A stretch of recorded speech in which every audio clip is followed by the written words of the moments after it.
in Spokane, Washington, since as a PFAFF educator, we get to be located all over the place.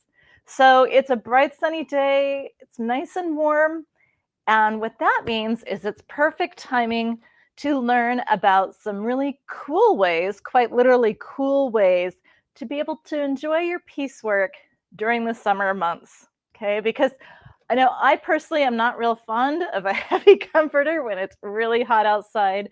We don't have a lot of air conditioning, so it's definitely something to bear in mind. So I'm super excited to share with you some techniques and some inspiration that will hopefully give you some ideas for ways to, again, enjoy your piecework without just absolutely sweltering under the blankets.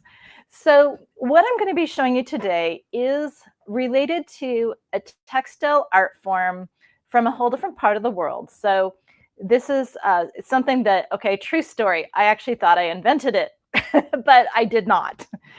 This is very much now inspired by the Korean textile art form of Bojagi. And so if you've ever heard that name before, then some of this might look kind of familiar to you. But the thing to remember is that, just as there's nothing new in sewing, when I thought I had invented it, a friend of mine straightened me out by pointing out that the Koreans have been doing those things for thousands of years. But the important thing is that we can apply it in new ways, in interesting ways, and that suits our particular styles and our lifestyles. So actually on the background, in case you're thinking, I have no idea what she's talking about. So in the background of the photo that was used to promote was, for example, hello, Linda. And yes, by the way, feel free to post in your comments and things. I love to see your names and enjoy your smiling faces in the virtual sense. So don't be afraid to pop up your questions and things, and I do keep an eye on my chat screen and we'll answer them as they come up or as it works into what I'm talking about. So hello, Linda. So this is an example of what was showing on the screen or was in the background of the picture promoting this live. This is actually a room divider. And in their culture, they use something called single layer piecework. And hello, Patsy. Single layer piecework. And this is an example of a room divider. So this isn't technically a quilt, it's actually a room divider. But it gives you an idea. Whoops, I bumped my overhead camera here. Hi, Valerie. And so it just gives you an idea of kind of a way. This is just simple log cabin blocks that I'll actually put this on my overhead so you can see a little bit more interesting about how it's put together. So each block for this example, so there's no one way, there's not just one way to do these things, right? There's always another way. And just like there's always more than one way to sew something, because that's part of the fun, right? So this piece consists of individual blocks, log cabin blocks, individual blocks that have been sewn with a flat felled seam that makes them reversible. And they're simply top stitched onto a big piece of silk organza. Okay, so there's a lot of different ways to interpret this. So the blocks aren't even sewn to each other. Instead, they're top stitched onto a backing fabric. So that right there might give you some ideas. Maybe you have some blocks already left over from a project.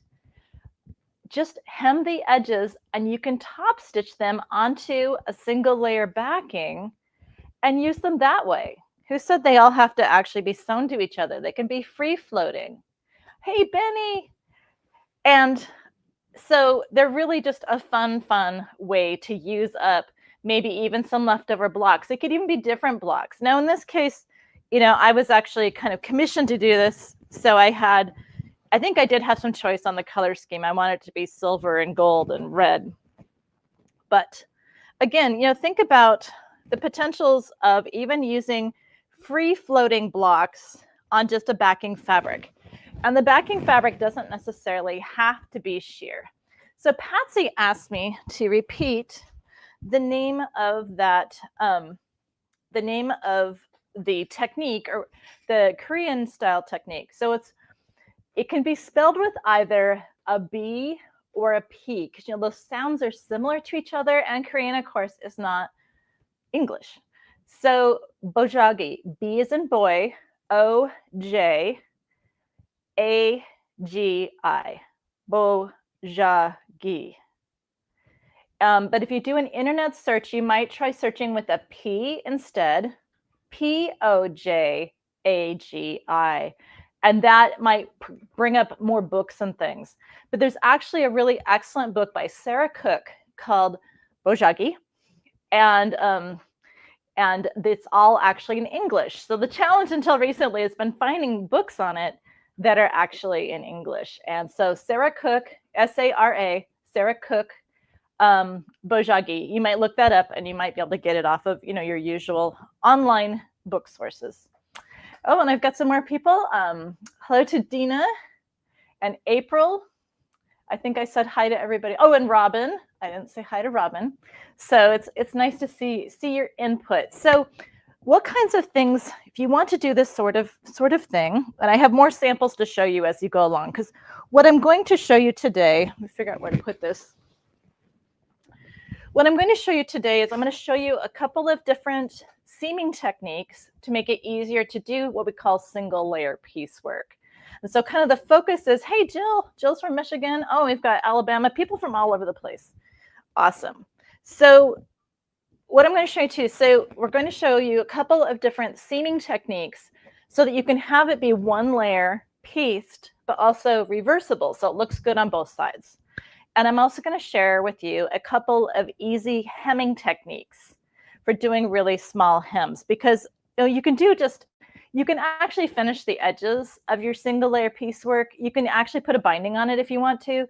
You can just do a twice turned hem, basic twice turned hem. You can, of course, stitch it by hand, but I'll show you a couple of small little narrow ones in case you're working with really fine fabrics and want a very narrow hem. And those are the ones that usually scare people. So that's what I'm going to show you today. New Mexico.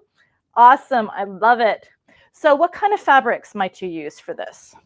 Well, the good news is that really just about any fabric that looks good on both sides can be used. So, your cotton batiks look nice. Linens are beautiful for this. If you have some linen pieces, you've been wondering what to do with those, you can piece them, make a quilt out of them. Let's see, quilting cotton, especially if it's obviously a solid color. The main thing you need to remember is that these fabrics need to be attractive on both sides. So they need to be attractive on both sides. That's the main thing. They don't have to necessarily be reversible, but as long as you like the way it looks, because in case someone looks at the back, obviously you'd want to look nice. Now, another fabric I really like is, this is actually a yarn dyed Korean cotton. This is from my friends over at By Hands. That's by B-Y hands, like, your hands.com. Any rate, just a shout out to them. This is actually Korean cotton, but it's yarn dyed. So these are really nice because, of course, obviously they're reversible. This has a little more texture to it, but it's just cotton. So it's a fabric that everyone's pretty darn familiar with sewing. But again, batiks work really well for this. All right. Now, this is something that, even though it's single layer, that doesn't mean you can't do things like embroidery with it. So here's a case of, this is actually a table runner. And it's all single layer except for the center block. Now, when you're doing single layer piecework, it does help to have designs like this is the courthouse steps, log cabin. And the courthouse steps, obviously, it just has a natural progression from inside out. And so it works really well for this technique. But so what I did in this instance was I just took a second piece of fabric and covered up the back of that block. So the block with the embroidery, so that it doesn't actually show the embroidery to the wrong side. Instead, I have this beautiful clean finish without having multiple layers. And this is just a twice turned hem. Let me put you on the close up here. So this is, refocus. There we go. So this is just, again, this is just a twice turned hem, basic flat filled seams. I just tucked my little label in there when I was finishing it. But flat felled seams normally have 2 rows of stitching. These are what you see on your jeans. Oh, and Benny said when he did a single layer project, he really liked the batiks. Yeah, the batiks are so well behaved. They're easy to find. Most quilt shops are going to have batiks. You can order them online even. So they're a great choice, especially if you're just not sure about, some of these fabrics. Just use a cotton batik. It's all good. But flat felt seams we're used to seeing on our jeans, but they're actually great for doing single layer piecework. They're flat. They're actually smooth on the back. And so, and they're very strong. And this is a fairly wide one, but the wider seams give you kind of a structural effect. But that doesn't mean that you can't go with a narrower flat fell. This is, here, I'll move my sample fabrics here. Stack O fabrics. So this is silk organza. This is Korean. No, it's not Korean. It's Cambodian. So this is some really pretty Cambodian hand-dyed, hand-woven. Can you see the irregularities in it? There are now, if you're really interested in this and want to use more authentic fabrics, there are actually Korean textile mills on Etsy now. And you can actually mail order. This is so exciting for me. You can actually mail order the real thing direct from Korea. And it's pretty fabulous. So anyway, so this is silk organza. And what's fun about the silk organza is that you get mixtures of colors where the different fabrics are pieced together. But this is, I'll put it on the close-up again. But again, this is just a flat felled seam. So there's 2 rows on one side and just a single layer, single stitching on the back. Now, sometimes people will ask, they'll say, oh, well, why not you just use a French seam? Well, the problem with the French seam is that it tends to flop around, whereas a flat felled seam is actually stitched down.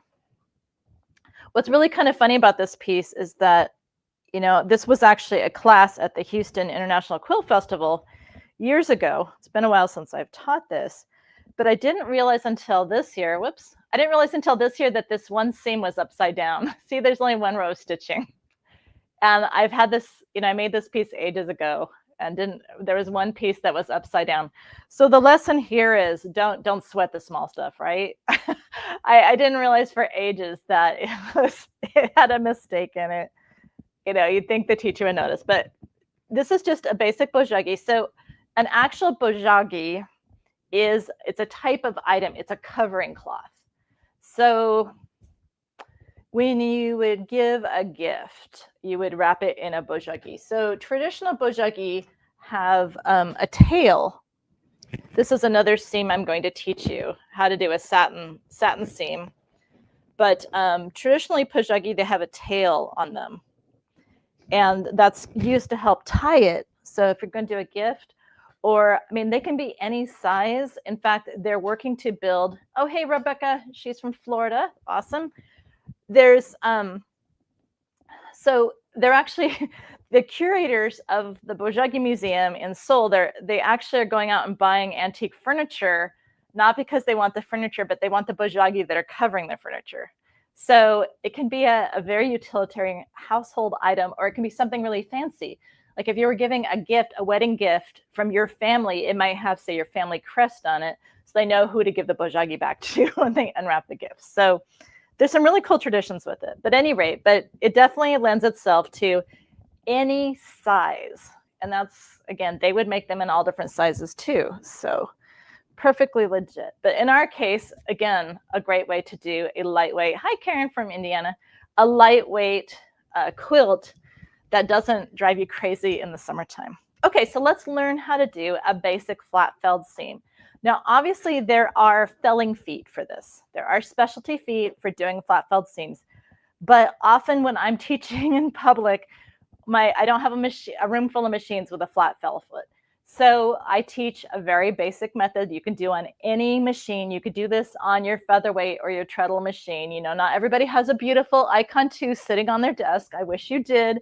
But anyhow, the good news is what I'm showing you today can be done on most machines, even though, of course, I love my Icon 2. But we're going to start with to do just a really basic flat felled seam. Let's see. I think that will be the easiest for you to actually see the details. I'm going to just trim this up so it's approximately the same length. Sorry, I thought I'd done that earlier, but oh well. There we go. Good as new.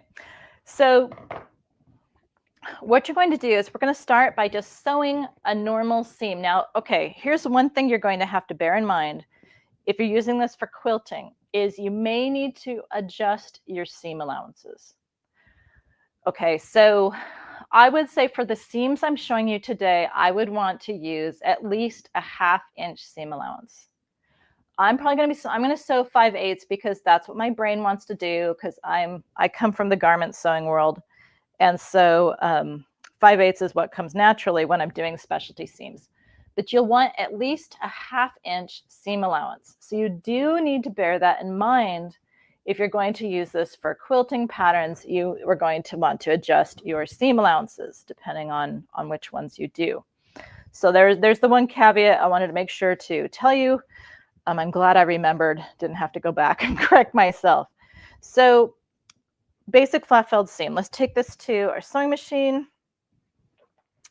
And we're just going to sew a basic straight stitch. So here we're going to wake up my, whoops, didn't even tell it to sew yet. Wake up the icon. So we're just set for a basic straight stitch, standard stitch length. I don't usually adjust the stitch length unless I'm using a decorative thread or there's some compelling reason. For this particular seam, I find that a standard stitch length is just fine. Okay, so I have my basic straight stitch foot on. Obviously, you could use a seam guide foot. Now, I'm probably not going to bother to backstitch when I'm sewing this. And of course, in quilting, we don't backstitch a lot anyway. But just in case you're curious about that. But for me, it's more in the interest of time. Use whatever needle is appropriate. I'm using a top stitch needle just because it'll handle anything. Oh, for a second there, I couldn't remember if I'd actually threaded my machine or not. Okay, so there's my basic seam. I'm, of course, using ugly contrasting threads. I've got white in the bobbin and red in the needle.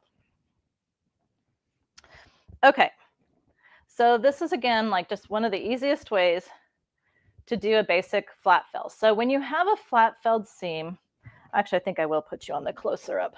Close up.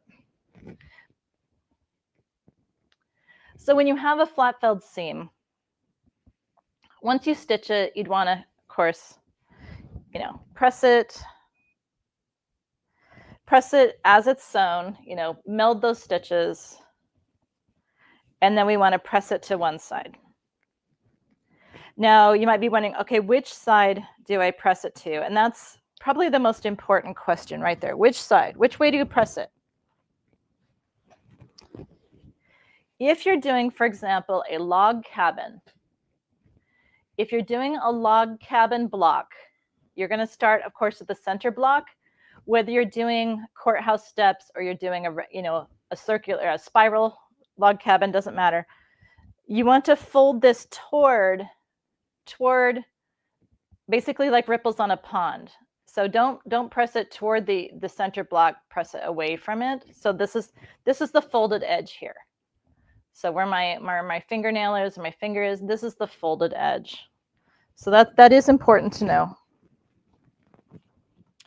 Okay, now if I'm working with an opaque fabric like this, I'm going to now trim off at least halfway. So down to like a scant 1/4 inch. So at least halfway, I'm going to trim off the underlayer. But if you're working with silk organza or any kind of really sheer fabric, hey, Lynn from Reno, if you're working with any kind of sheer fabric, you'll want to take both layers at once and fold them under, okay? So if it's a sheer fabric like organza, do not trim. Keep them together and just fold them like that. Because if you trim, I guarantee, I have tried. If you trim, you'll see the cut edge. So if it's organza, just fold those edges together and press it and stitch it. Now you're thinking, well, why don't you just do that? You already have it ready to go. Well, it's because I don't want the bulk. Organza is not bulky. Like, you can have a lot of layers of organza before it becomes an issue. So I really am going to trim off that underlayer. But because you might be working with a whole variety of cool, interesting fabrics, I just thought I'd better tell you that. So let me just quickly crop the underlayer. And by underlayer, I just mean that layer that's getting sandwiched inside my seam. So again, just cut it off at least a little bit more than half is generally, because again, so what we're going to do is we're going to wrap that raw edge, that seam allowance, around that trimmed seam allowance, basically tucking it up against your straight stitching. Now here's where there's another handy tool for this. This is a cool, like a 3D printed cap that you can get for your glue stick. Just thought I'd show you that, and it makes it really narrow. But you don't have to necessarily have the cool cap. You know, some of us are just gadget girls and we have to have everything, right? So you can just use the regular glue stick. But believe it or not, this is actually, glue stick is basically just starch. I've never had, this glue stick has never, ever gummed up my needle. So in case you're concerned about that. So you just want that raw edge of your seam allowance up against that inside stitching, which I know it's white, so it's a little difficult to say. And if you need to, you can, of course, glue stick it again. But usually I find with the cottons, you know, a quick press, and you're good to go. Okay, so we're just going to take this right back to the machine, and we're going to stitch. Now, I could put an edge stitching foot on, which works great. In fact, why don't I just do that so you can see what it looks like? Don't talk about it, actually do it. Let's see, which one are you? All right, so this is what we call the narrow edge foot. In PFAFF land, this is the narrow edge foot. And of course, it has a blade down the center, and you can move the needle. And it just helps you to be more accurate. And when you're sewing in public, you know, on a camera, it helps to have anything that will help your accuracy is a good thing. I need to go ahead and move that needle over to the left so I make sure I catch my edge. There we go. I put it over to, let's see, 1.0. Just move it over to the left. Okay.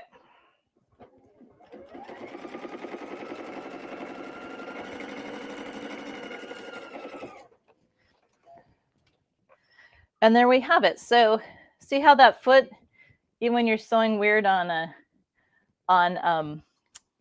camera, it really helps you to sew very accurately, even right along that edge. Oh, yeah, Benny is saying he did use the glue stick trick on his, and yes, if it's really warm, you can actually put this in the refrigerator. If you keep them in the fridge, it keeps them really stiff, and so they're easier to control. They don't get all mushy.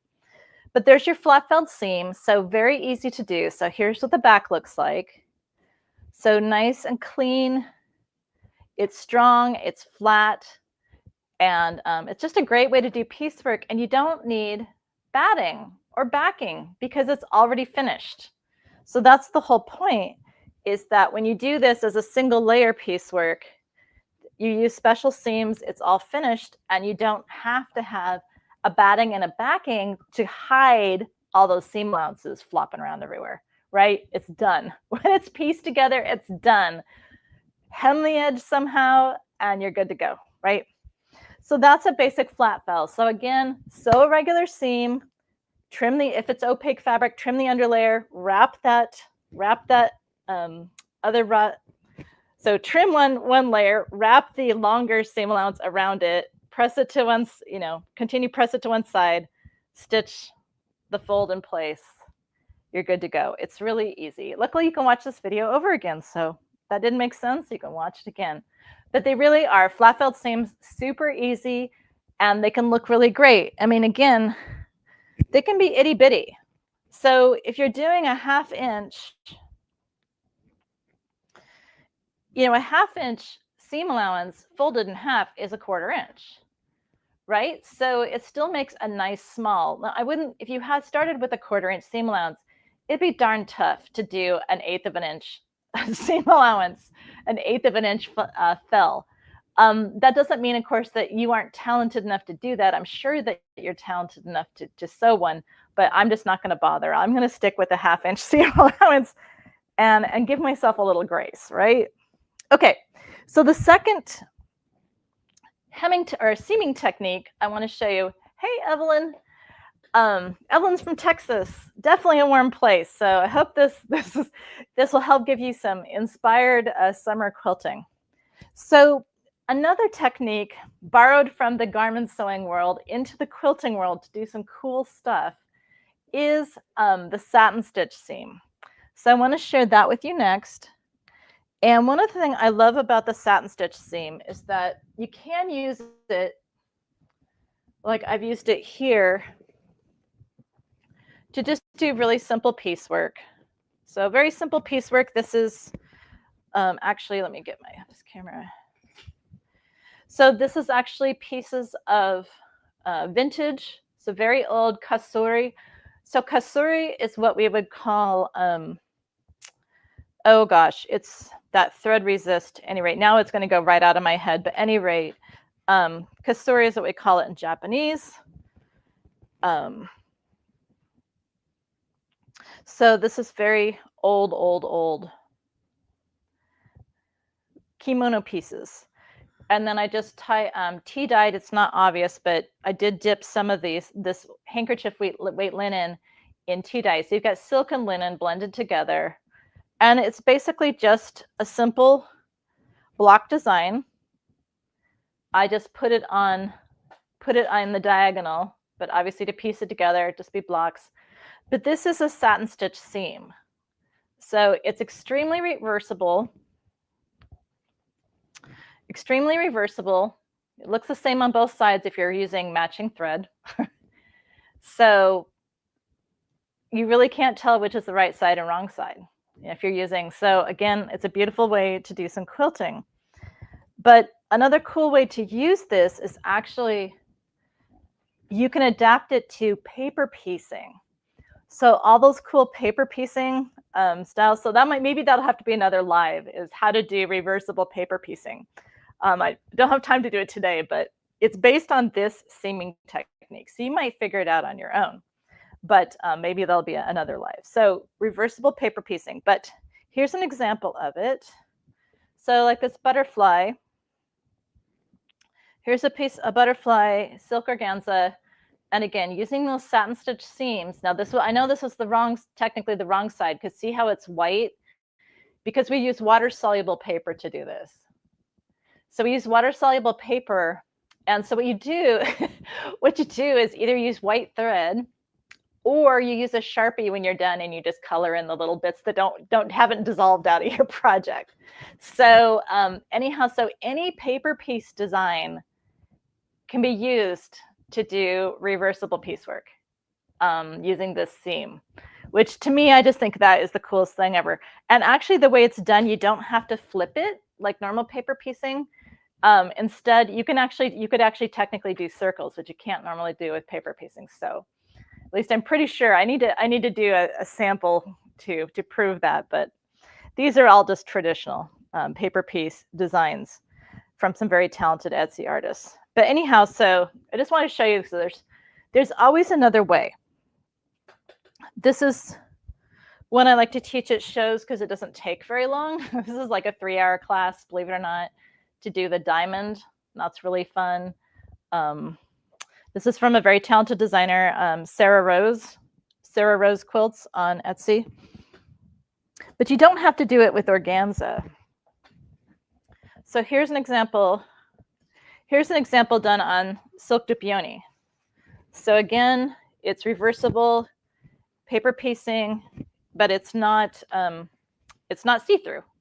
So it doesn't have to be. If some of this you look at it and you think, oh my gosh, I'd never work with see-through fabric, like shears are not my thing. It doesn't have to be. You don't have to. You can use your batiks. I'm a silk specialist, so guess what? That's what I sew with.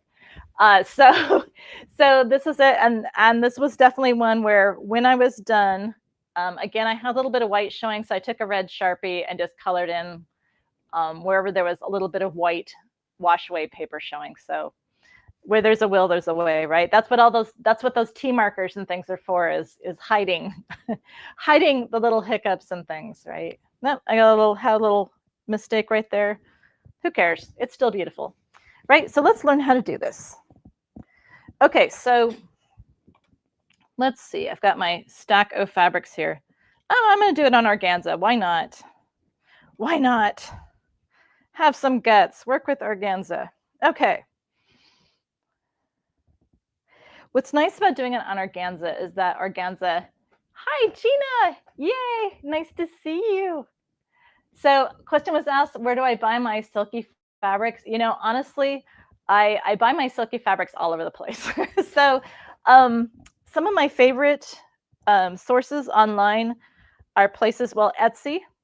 Like I said, if I want to get it right from the horse's mouth, so to speak, not to use a crude term, but I actually buy Japanese kimono and obi from sellers on Etsy. I buy Korean fabrics on Etsy. I buy Indian dupioni on Etsy. But here in the States, Fabric Mart Fabrics is a great place to get silks. Metro Textiles in New York is a great place. Obviously, there's also people like Mood. They're usually a little more expensive, so I have other places I go first. But Mood is, you know, obviously a great place to get stuff. Style Maker Fabrics here in Washington is great. There's a lot of places. You can always email me. Katrina at katrinawalker.com. You're always welcome to email me if you have questions, you know, outside of the presentation. I type pretty fast, so I really don't mind. You know, I think I will put my reading glasses on for this.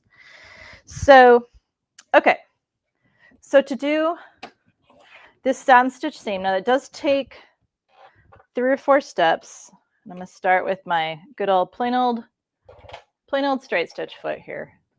And the question was asked, April is asking, how do I wash or rinse my silks?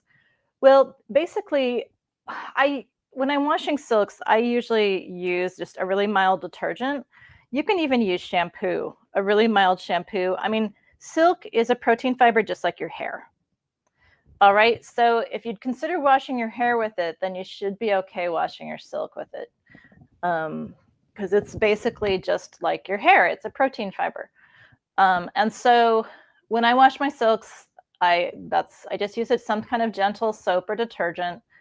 And oftentimes, if I've starched my silk, so I starch a lot of my silk when I'm sewing, oftentimes what I'll do is I will go ahead and I will give it a final rinse in a little bit of liquid fabric softener. And that will help to restore the hand of the silk.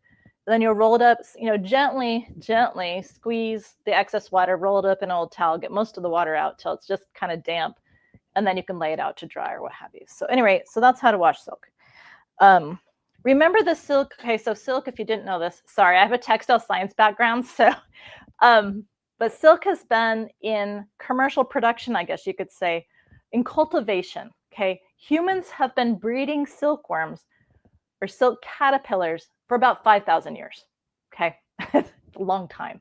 So remember that dry cleaning is a relatively recent invention, and dry cleaning is perfectly fine for silks. Silk fibers actually have a really high tolerance for dry cleaning solvents. So don't worry if you, some of the dyes that are used to print and dye silks are not wash fast. So it's not the silk fiber that's the problem, it's whatever's been put on the silk that's the problem, in which case you really do want to dry clean it. If you don't want that dupioni to lose its hand, you want to dry clean it. Okay, so there's some things that you really, you know, do your best not to get it dirty, right? So you don't have to clean it. All right, but how to do a satin stitch seam. So it's going to start with a plain old straight stitch, and I'm not going to worry about stitch length, all right? Because the first 2 sets of stitching, this is going to be stitched 3 times, this seam, and the first 2 sets are going to be completely hidden under the last stitching, okay? So I'm not going to worry about things like stitch length at this point. If I am, I'll point it out. All right, so let's go to the machine. So I'm just going to sew whatever seam allowance you have, design set your design for. So if you're doing the paper piecing, of course, you'd be stitching on the lines. All right. So, but in this case, I'm just going to give myself a seam allowance like 1/2 inch.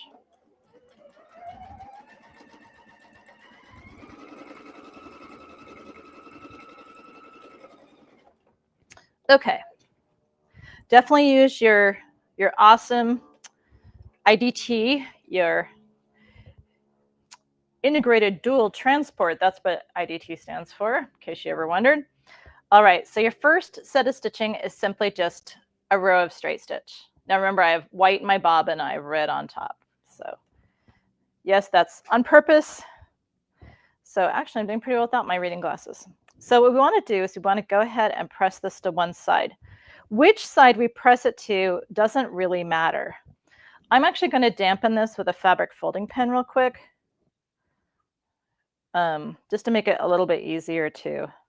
So a fabric folding pen has, like, basically, I think it's rubbing alcohol. It's some kind of similar, a few drops of a liquid and the rest of it's water. But at any rate, what it's doing is it's dampening my stitching, which makes it a little bit easier for me to just finger press it. Silk is weaker when wet, so I use plenty of moisture when I'm working with my silks. And you might be wondering about water spotting. Well, if I'm going to work with a silk fabric like Dupioni that tends to water spot, what I will do is I will take a spray bottle set to mist, and I will actually mist the whole piece of fabric before I start. And so it's basically been water spotted uniformly, and then I don't have any problems with it. Okay, so don't let your fabric boss you around. Be the boss. Okay, so I've pressed this to one side. Here's my stitching line. So now I'm going to go ahead and do a zigzag on right next to my stitching. So I'm going to actually swap out to a zigzag foot. And I'm sure you all know this, but just in case we have some less experienced people on watching today, any foot that's designed to be used with a zigzag is going to have a little bit more of a tunnel on the back side of it, right? So a plain straight stitch foot doesn't have that indent. I mean, it has a cutout for my IDT, but it doesn't have this tunnel here. And that's what allows your stitches, like your zigzags and things, to flow smoothly out the back of your foot. Okay, so this is a foot designed for decorative stitches, zigzags, etc. So important to know the difference. It does matter. A lot of times people, they don't understand why, oh, it's not sewing. Well, that's because you're using the wrong foot. Okay, now I am going to put my reading glasses on. So what we're going to do, what we want to do now is we want to stitch right along our stitching line. So right along the stitching line with a zigzag. What we're going to be doing is basically reinforcing this seam by stitching all 3 layers, so the 2 seam allowances and this side of the fabric. We're going to do a narrow zigzag right along that straight stitching to tack it down. Now we're going to go, I need to step up the pace a little bit here, but that's okay. All right, so zigzag, stitch, and I'm just going to make it, I don't care about the length, but I'm going to make it quite a bit narrower. So this is just strengthening it. All I'm doing is reinforcing the seam I just did because I'm sewing this on a fairly delicate fabric. Okay, so my needle is off to the left a little bit, so I'm going to set my needle down onto the stitching. Now I can drop my foot. So I want to basically zig onto my previous stitching and zag onto my seam allowance. Okay, so I'm gonna, hopefully I won't get my head in the camera here. I'm gonna lean in so I can see better.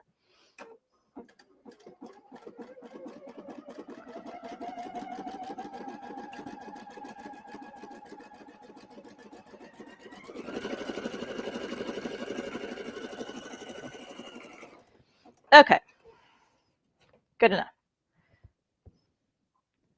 So there's my my little zigzag right next to my stitching.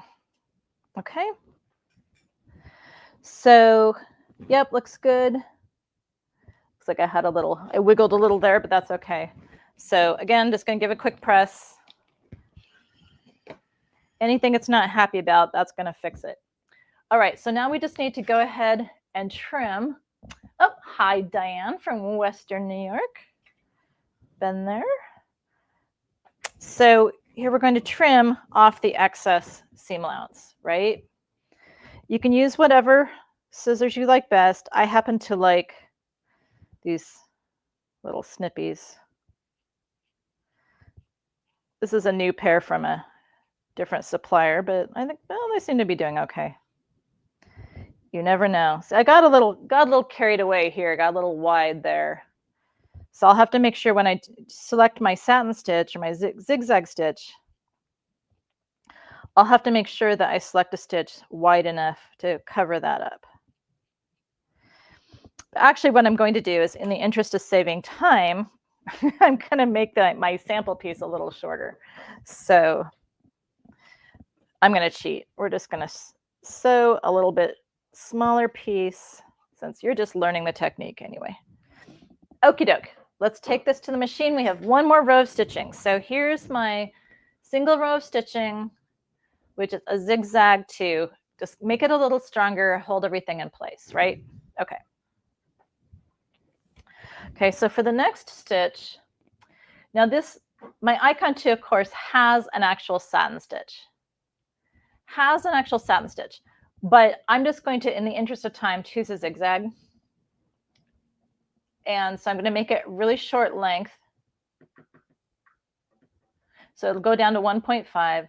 And the width, actually, I did a fairly narrow zigzags. I think I can come clear down to a 3.0.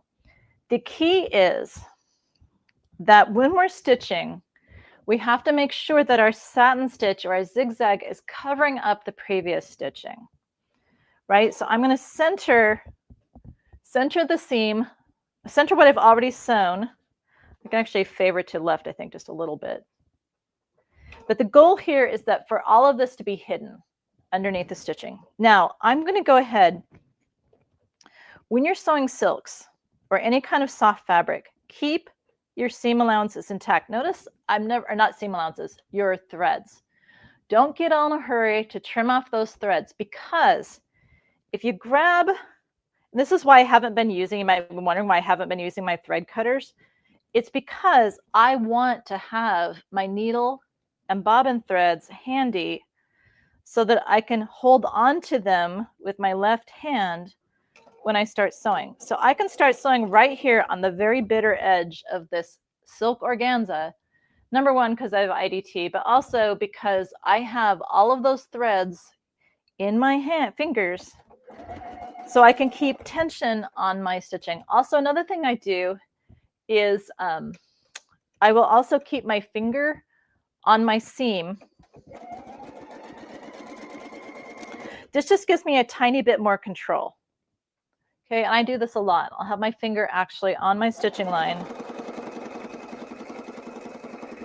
And this gives me just a little control right in front of my foot. But this whole time I've been holding those threads to make sure that everything flows smoothly under my machine. Now, this is not going to be the prettiest satin stitch seam I've done, because I wanted to stitch it a little faster. And then he was asking, would there be any opposition to using the tricot stitch instead of zigzag? Well, okay, here's the thing, Benny, is that you technically want to use a satin stitch so that it looks like this, so that it's perfectly covered. So it's a matter of personal preference. You can use whatever you want, whatever makes you happy. But the idea is for this to be completely reversible, where you can't tell which is the top and which is the bottom, because it's covered. All the previous stitching has been covered up and it's invisible. So here we have my sample. Now, of course, I have different colors of thread, etc. And I used a zigzag and not a satin stitch. So it's not as pretty as my satin stitch samples, but you get the idea. The idea is for a lightweight fabric, it's relatively strong. You would never want to put this in something under a lot of tension. Okay, so within reason. Don't stress out these lightweight fabrics. They'll just go ahead and fail along the stitching line. The stitching won't fail, but the fabric will. So, you know, be gentle. But the goal is to just cover up all your previous stitching. Sorry about the fabric paint on my poor beat up fingers. Just to cover up that stitching so that you don't have to see it. Whoops. I meant to get that camera. So that's how to do a couple of specialty seams that will take you a long way, a flat fill and a satin stitch. So I want to share with you a couple, real quickly, a couple of great ways to do hems. And specifically small little narrow hems, right? So to do what's called a baby hem, now this is a piece of, again, silk organza. And I'm just going to, not even going to measure it. I'm just going to go ahead and, where's my hair marker? There's my hair marker. I'm just going to go ahead and just make an edge. So we're going to pretend that this was my intended hem allowance there, but you will really want to start with a fold. So again, I'm going to use organza because it scares people. I like to take some of that fear away. But you do want to start with your intended hem fold. And this would be about, let's say, an eighth of an inch less than your full hem depth. I hope that makes sense. So about an eighth of an inch less than the full hem depth. I'm going to switch feet again here. Okay, so you're going to take this to your sewing machine. We're going to reset. We're going to reset for just a plain straight stitch.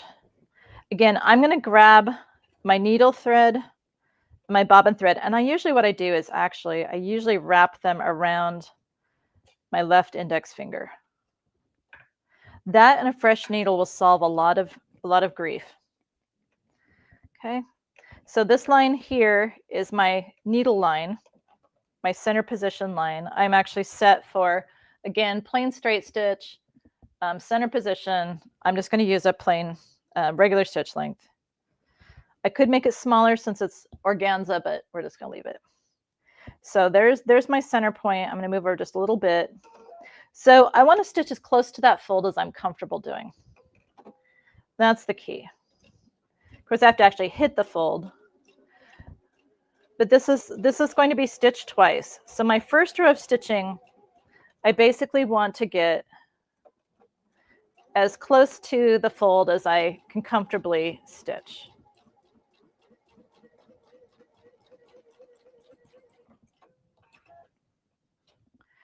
Okay, so that's reasonably close to do on camera. So I'm going to take this here, and I'm now going to trim right next to my stitching.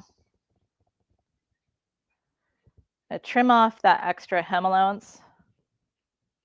Again, I'm going to leave my threads intact. In fact, I should have left myself more threads on the other side, but that's okay.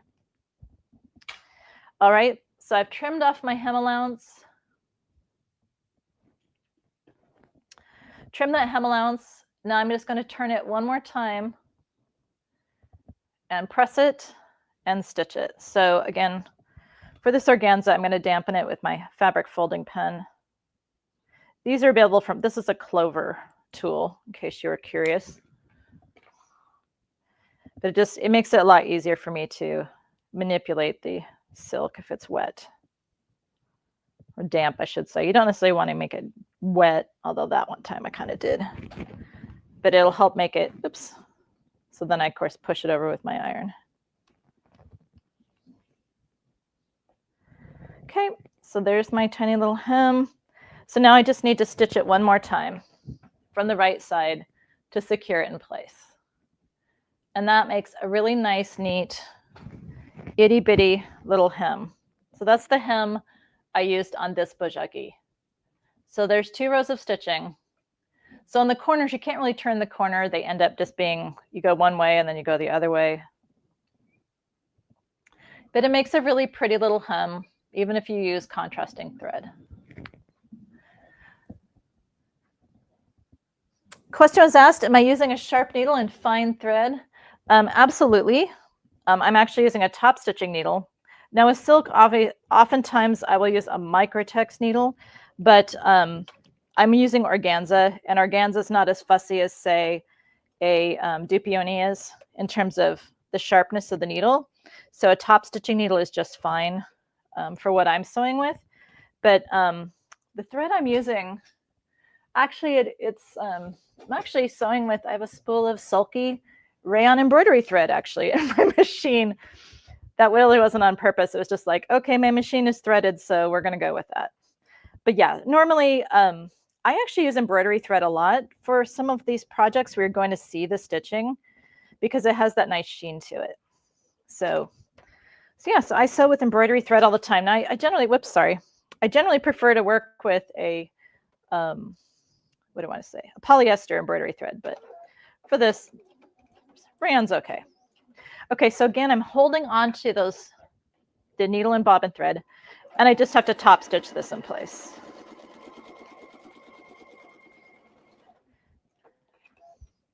But you'll find, again, if you keep your threads long, and again, when you sew, I just find just keeping my finger on it really helps to just have that tiny bit of tension that really makes my sewing easier. Okay, I have one more. Oop, I got 9 minutes left for Innovation Hour. I better get hopping. So, and hello to Alaska. Question was asked. I was just going to ask about embroidery thread. How perfect. Oh, and we have Elaine from California as well. So very cool. All right. So real quick, I wanted to show you the band roll hem. So that was one. I'm actually just going to use the other side of this. So if you've never heard of band roll, this is actually a waistband interfacing. And it's also just a really great way to do a hem. The hardest part is just getting the edges. So if you want to do a band roll hem, you fray the edges of the band roll. And whatever width the fraying is, whatever kind of that fringe, however wide this is, that's how wide your finished hem is going to be. And you'll see why in just a moment. So let's just do a quickie of this. So you take your band roll hem, or your band roll, and you lay it on top of, so this is the right side. Where's my markers? So this is the right side of your hem, okay? Right side. Alrighty. And so I'm going to lay this band roll right along the raw edge that I want to hem, the right side of my fabric, okay? We're going to do this pretty quick because we just have a few minutes left. So get those questions on the board if you want them to be answered. So what I'm going to do is I'm going to stitch with a straight stitch. Oh, South Africa, awesome. Hello. So we're going to stitch right along the edge of that fringe, along the solid end. Excuse my head. I'm going to poke in here for a second so I can make sure I see what I'm doing. Okay. So that's the key. I'm going to use this band roll interfacing. It's lined up with the raw edge of my fabric. And I'm stitching right along here, where the frayed part meets the solid part. Oh, and the UK from Wales. Awesome. It's always so exciting to see you all. Okay. Now I think here I accidentally zigged a little bit into my band roll. That's okay. We won't worry about that. It'll come off. But here's what's really cool. So remember, this is the right side of my fabric. There's my little R. We're just going to take that band roll and we're going to flip it around, basically wrap. Hey, Donna, yay, fellow Washingtonian. I'm, of course, broadcasting from Spokane, Washington. So we're going to flip. So, okay, so just show you again in case you're like, what just happened? All right, the band roll, I flip it around 360 degrees. That wraps my fabric around the edge of it. So then I can go ahead and stitch. I can actually see through and I can see my previous stitching, but I could stitch from the back if I had to. So you want this fabric to be taut around the fringe, but not so tight that you're pulling it out of the teeth, out of the fringe there. So I'm just going to stitch that down.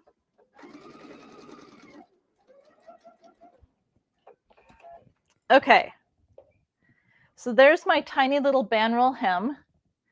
Not the greatest stitching in the world, but hey, you know, working on camera, it's okay. Now all I need to do is just pull my hem off the fraying part. And you see how there were some places where it caught because of my not so straight stitching. And I can just trim this and I can get it out of there. No big deal, it'll pull out. But that is the band rolled hem. It's a very cool way to do hems. You can go around curves with it. There. So I pulled out those pieces that were caught in it. But that's a really quick and dirty way to do a rolled hem. And I learned that from my friend Dana Bontrager, who owns thesewingplace.com. So if you ever need notions, you know, I go to the sewing. Literally, it's called The Sewing Place. So anyway, but this is band roll interfacing. So again, real quick, we've got 4 minutes left. So again, get those questions up there if you have any questions. So again, just to go through the steps here. So for the band roll hem, you want to pull threads away from the edge, because whatever width this fringes is, that's going to be the width of your hem, your finished hem, right? So you place that on the right side of your fabric, your project, right side. So the raw edge of your fabric is against the edge of that fringe, and you just straight stitch along the fringe. Then you turn this around 360, that wraps the seam allowance, other way, wraps the seam allowance, or excuse me, hem allowance around the fringe and stitch it one more time to secure it. So really, really slick. So let's see. Okay, so far I don't see any questions. So hopefully that means that everything made sense. And of course, the beauty of the internet means that this is being recorded and you'll be able to watch it again. So if it didn't make sense the first time, there's always that chance it'll make sense the second or third or fourth or fifth time. So I hope that this has given you some ideas. So when you're choosing designs to do single layer piecework, to do those great lightweight, not hot summer quilts, just think of the more basic quilt designs work best. But again, you can even do, like my wall hanging, you can even do just floating blocks on a solid background. So there's a lot of different ways to do it.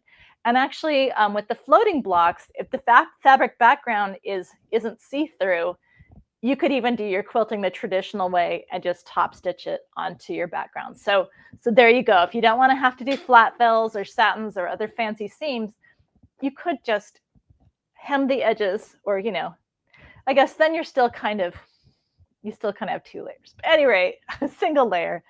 So thank you all for watching from all over the world. I appreciate it, and I hope that you have enjoyed today and will apply it to your own sewing. So thank you so much. Take care.